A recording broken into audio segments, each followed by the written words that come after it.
ጠቅላይ ሚኒስትር አብይ አህመድ በምስራቅ ሐረርጌ የሚገኙ አስደናቂ ዋሻዎችንና የተፈጥሮ ሀብቶችን ጎብኝተዋል።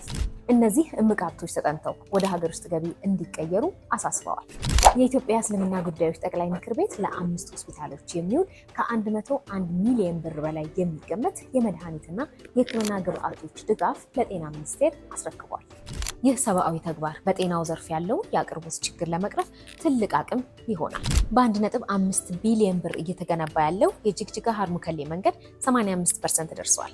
ንግድን የሚያቀላጥፍና የአርብቶ አደሩን ምርት በፍጥነት ወደ ገበያ የሚያደርስ ስልታዊ ድል ነው። የኢትዮጵያ ባህር ኃይልና የመከላከያ ዋር ኮሌጅ መስፈርቱን ላሟሉ አባላት የማዕረግ እድገት ሰጡ።